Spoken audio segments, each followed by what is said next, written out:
बात है 1983 की। 5 व्यक्ति जो चार्टर्ड अकाउंटेंट के रूप में काम कर रहे थे, हैदराबाद में कार्वी स्टॉक ब्रोकिंग लिमिटेड नाम का व्यवसाय शुरू करते हैं। कार्वी जल्दी ही भारत में एक बड़ी फाइनेंशियल सर्विसेज कंपनी बन जाती है जो इक्विटी, कमोडिटीज, ट्रेडिंग, डिपॉजिटरी और वेल्थ मैनेजमेंट जैसी सर्विसेज प्रोवाइड करती है। देखते ही देखते बहुत जल्दी ये बहरीन, दुबई, मलेशिया, फिलीपींस और अमेरिका जैसे देशों में भी पहुंच जाती है। मिड 90s के दशक में तो कार्वी बहुत फास्ट ग्रो करती है और लाखों करोड़ों भारतीयों का दिल जीतती है, उनका ट्रस्ट अर्न करती है। लेकिन ये रोमांच जल्दी ही समाप्त होने वाला था जब नवंबर 2020 में सेबी, एक ऐसा रेगुलेटर जिसकी पावर बढ़ती ही जा रही है, सेबी ने कार्वी को कोई भी नए शेयर खरीदने से मना कर दिया। कार्वी के फाउंडर्स को पहुंचा दिया जेल। आज की वीडियो में पूरी बात समझते हैं।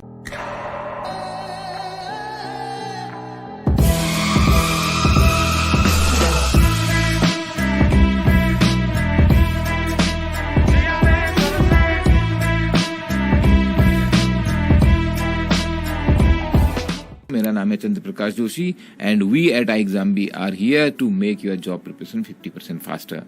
ऐसा क्या किया कार्वी ने? क्लाइंट्स के शेयर को बैंकों के पास गिरवी रख के प्लेज करके 2800 करोड़ का डिफॉल्ट किया। कार्वी ने बैंकों से लोन लिया, फिर रियल एस्टेट मार्केट में इन्वेस्ट कर दिया। अभी भी आपको समझ में नहीं आ रहा होगा।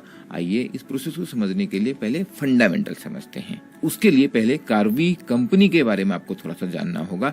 कार्वी भारत में 400 शहरों और टाउन्स में 900 ऑफिस से काम कर रही है। आप समझ सकते हैं इसका डिस्ट्रीब्यूशन कितना फैल गया है।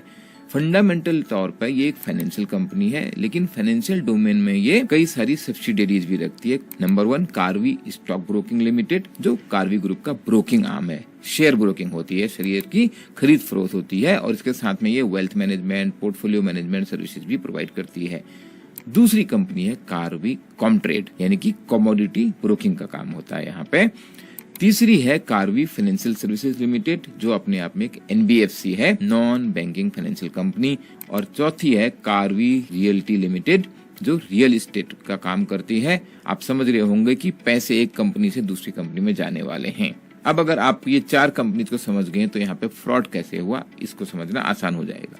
कार्वी ने 2 फ्रॉड किए। पहला फ्रॉड, इसने अपने ग्राहकों के शेयर्स का मिसयूज किया, उनको बैंक के साथ गिरवी रखा, प्लेज करा और उसके अगेंस्ट लोन ले लिया। दूसरा फ्रॉड, कार्वी ने अपने ग्राहक के शेयरों को बेचा भी, यस इलीगली बेचा, और जो फंड्स आए उनको अपनी रियल एस्टेट ग्रुप कंपनी है वहां पर ट्रांसफर कर दिया। क्लाइंट्स को इस बात का पता भी नहीं है। Total misuse of the clients trust, fraud 2800 crore के आसपास। अब कार्वी ने इतना बड़ा खेल किया कैसे? ये बात कस्टमर्स को और रेगुलेटर्स को क्यों समझ में नहीं आ रही थी? इसके लिए पहले अपने को समझना होगा कि ब्रोकिंग की प्रोसेस क्या है, कैसे शेयर्स के अगेंस्ट में लोन मिलता है।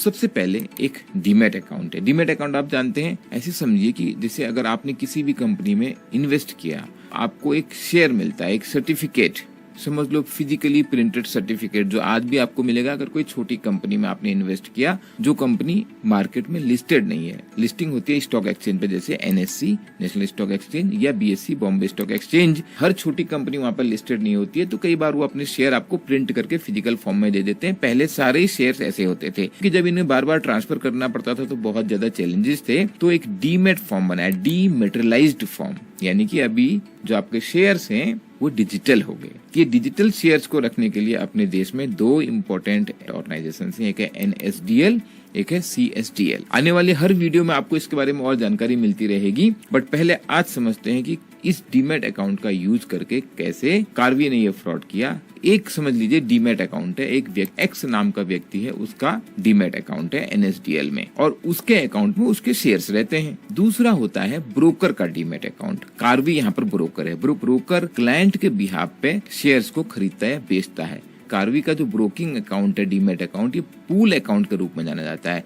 पूल अकाउंट एक ऐसा है जहाँ पे सारे शेयर्स पहले जमा किए जाते हैं, फिर बेचे या खरीदे जाते हैं। अब अगर B नाम का व्यक्ति अपने शेयर बेचना चाहता है और C नाम का व्यक्ति उसे खरीदना चाहता है, तो प्रोसेस के अनुसार B पहले कार्वी के फुल खाते में अपने शेयर्स लेगा और वहां से फिर वो C के डीमैट अकाउंट में ट्रांसफर कर दिए जाएंगे। सिंपल है ना? कार्वी ने जो यहाँ पे गेम खेला वो खेला लोन लेके। माना X कोई व्यक्ति है जिसके शेयर्स हैं, वो अपने शेयर्स के अगेंस्ट लोन लेना चाहता है। शेयर्स एक टाइप की सिक्योरिटी है, एक टाइप के एसेट्स हैं, उसके अगेंस्ट लोन लेना अलाउड है, बैंक से आपको लोन मिल सकता है। यहाँ पे कार्वी ने ये बिजनेस शुरू किया, बोला आप कहाँ बैंक के पास जाओगे, मैं आपको लोन दिला देता हूँ। हर कस्टमर को वो प्रोसेस भी मालूम नहीं है कि लोन कैसे मिलेगा, उसको तुरंत लोन चाहिए। ये जो कस्टमर एक्स है, इसने अपने शेयर्स कार्वी के पूल अकाउंट में ट्रांसफर कर दिए और कार्वी ने बैंक को ये शेयर्स प्लेज कर दिए, सिक्योरिटी बन गई बैंक के पास और उसके बदले में लोन मिल गया। ये पैसा बैंक से पहले कार्वी के अकाउंट में गया, पूल अकाउंट में, कार्वी के अकाउंट से पैसा कस्टमर के अकाउंट में चला गया लोन का। ये हुई एकदम सिंपल ट्रांजैक्शन और ये एकदम लीगल ट्रांजैक्शन है। इस सिंपल ट्रांजैक्शन और लीगल ट्रांजैक्शन में कार्वी कैसे कमाता था, मानो उसको बैंक से लोन मिला 10% पे, कार्वी जो कस्टमर को लोन देता था वो 18% पे, तो ये बीच में 6%, 5%, 7% उसकी कमाई हो गई। ये उसका प्रॉफिट हो गया, परफेक्टली लीगल, कोई झोलमाल नहीं है। लेकिन यहाँ पर गेम कब हुआ, जब कार्वी ने अपने आप अपने कस्टमर्स के शेयर्स को यूज कर लिया। अब आप पूछेंगे क्या ब्रोकर्स को अपने क्लाइंट्स के शेयर्स को यूज करने की फ्रीडम है? आंसर है बिल्कुल नहीं। फिर ये कैसे होता है? ये होता है पावर ऑफ अटॉर्नी से। पावर ऑफ अटॉर्नी एक ऐसा परमिशन है, एक ऐसी सुपर पावर अपने हाथ में ब्रोकर्स ले लेते हैं कि क्लाइंट बोल रहा है कि ये ब्रोकर मेरे बिहाफ पे ट्रांजैक्शन कर सकता है। अब किस टाइप के ट्रांजैक्शन कर सकता है? यहाँ पर कार्वी ने उस लाइन को क्रॉस कर दिया। क्लाइंट के बिहाफ पे अगर कार्वी उन शेयर को बेच भी रहा है, तब भी जो पैसा है वो जाना चाहिए क्लाइंट के अकाउंट में। लेकिन जब आपका ब्रोकर ही ईमानदार नहीं है, जैसा कि इस केस में हुआ, उन्होंने कैसे ये प्लेज किया और कैसे बिना क्लाइंट से पूछे हुए शेयर बेच दिए। इसके समझने के लिए समझिए कि कार्वी स्टॉक ब्रोकिंग में करीब 12 लाख क्लाइंट्स के अकाउंट थे और हर एक क्लाइंट के पास एक डीमेट अकाउंट होगा और एक स्टॉक ब्रोकिंग अकाउंट भी होगा। स्टॉक ब्रोकिंग अकाउंट कार्वी में हो गया और डीमेट अकाउंट NSDL या CSDL में हो गया। और जैसा मैंने बताया आपको, ब्रोकिंग अकाउंट का इस्तेमाल होगा शेयर्स को खरीदने या बेचने के लिए और डीमेट अकाउंट का इस्तेमाल होगा शेयर्स को स्टोर करने के लिए। यहाँ पर ब्रोकर ट्रांजेक्शन कर सके क्लाइंट के बिहाफ पे, तो ब्रोकर ने ले रखी है पावर ऑफ अटॉर्नी। आपने देखा होगा ना, स्टैम्प पेपर पे कई लोग दे देते हैं पावर ऑफ अटॉर्नी। कोई आपके रिश्तेदार विदेशों में है तो वो यहाँ इंडिया में कुछ काम करने के लिए अपनी पावर ऑफ अटॉर्नी दे के जाते हैं। इसी तरीके से ब्रोकर्स के नाम पर पावर ऑफ अटॉर्नी दी हुई है, जो ब्रोकर को ऑथराइज कर रहा है कि आपके शेयर्स वो डीमेट अकाउंट से ट्रांसफर कर सकता है। जब आप शेयर्स बेचते हैं, देखिए इसे समझना बहुत जरूरी है, जब आप शेयर्स बेचते हैं, पावर ऑफ अटॉर्नी का मतलब है आप अपने ब्रोकर को अपने डीमेट अकाउंट से शेयर डेबिट करने की परमिशन दे रहे हैं। बेसिक रूप से कार्वी ने अपने नाम पर एक डीमेट अकाउंट बनाया, पावर ऑफ अटॉर्नी का इस्तेमाल करके जो क्लाइंट के अकाउंट से अपने डीमेट अकाउंट में शेयर ट्रांसफर कर लिए। फिर कार्वी गया फाइनेंशियल कंपनीज के पास, बैंकों के पास, जैसे HDFC बैंक या बजाज फिनसर्व। उन्होंने बोला ये हमारे पास इतने सारे स्टॉक हैं जो मैं आपको सिक्योरिटी के रूप में दूंगा, ये शेयर्स के अगेंस्ट आप मुझे लोन दीजिए। आप याद ये रखिए, यहाँ पे ये जो शेयर्स थे, जो स्टॉक्स थे, कार्वी के नहीं थे, ये थे क्लाइंट के। लेकिन बैंक और NBFC को इसके बारे में कहाँ पता है? उन्होंने तो ये शेयर्स को कोलेटरल मान के कार्वी को लोन दे दिया और उसके अकाउंट में पैसा ट्रांसफर कर दिया। 4 मेन प्लेयर थे यहाँ पे लोन देने वाले, HDFC bank, ICICI bank, IndusInd bank और बजाज फाइनेंस। शेयर्स को कोलेटरल रख के 340 करोड़ का लोन दिया गया और कार्वी के ये कारनामे समझ में आए जब NSE वहाँ पे ऑडिट के लिए गया। NSE क्या है? National stock exchange. ब्रोकर्स जो खरीद फरोख्त करते हैं, ट्रांजैक्शन किए जाते हैं स्टॉक एक्सचेंज के माध्यम से। स्टॉक एक्सचेंज ब्रोकर्स का ऑडिट करता है। स्टॉक एक्सचेंज का ऑडिट कौन करता है? कमेंट में लिख के आप बताओगे। इतने चेक्स एंड बैलेंसेस के बाद भी इतने कांड हो रहे हैं। NSE ने जब ऑडिट किया और पाया करीब 2800 करोड़ के आसपास का दुरुपयोग किया है कार्वी ने। 2800 करोड़ के शेयर्स, सिक्योरिटीज यूज किए गए, प्लेस किए गए बैंकों के पास, जो कभी ये शेयर्स थे ही नहीं कार्वी के, ये उनके क्लाइंट के शेयर्स थे। जब स्कैम पकड़ में आ गया, कार्वी को अपने क्लाइंट्स का पैसा वापस करने के लिए कहा गया, पर कार्वी ने यहाँ पे पेमेंट डिफॉल्ट किया, क्योंकि ये पैसा कार्वी अपनी जो सब्सिडियरी कंपनी है उसके माध्यम से रियल एस्टेट में इन्वेस्ट कर चुका है। करीब 800 से 1000 करोड़ की रेंज में डिफॉल्ट हुआ। इसके रिजल्ट में कार्वी का स्टॉक ब्रोकिंग मेंबरशिप NSE और BSE दोनों ने टर्मिनेट कर दिया। बात पहुंची मार्केट रेगुलेटर सेबी के पास। पावर ऑफ अटॉर्नी के इस मिसयूज को बढ़ते हुए देखकर सेबी ने एक सर्कुलर जारी किया।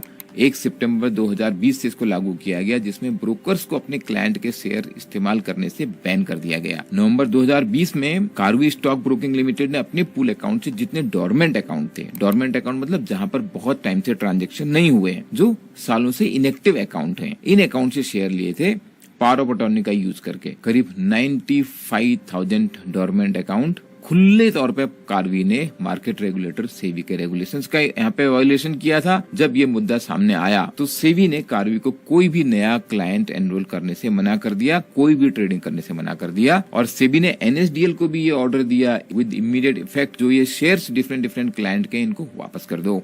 यहाँ पर जो लेंडर्स थे उनकी टेंशन बढ़ गई, यही तो उनकी सिक्योरिटी थे। 90% शेयर्स एनएसडीएल ने वापस कर दिए। लेंडर्स जो बैंकर्स हैं उन्होंने सेबी के इस ऑर्डर का विरोध किया।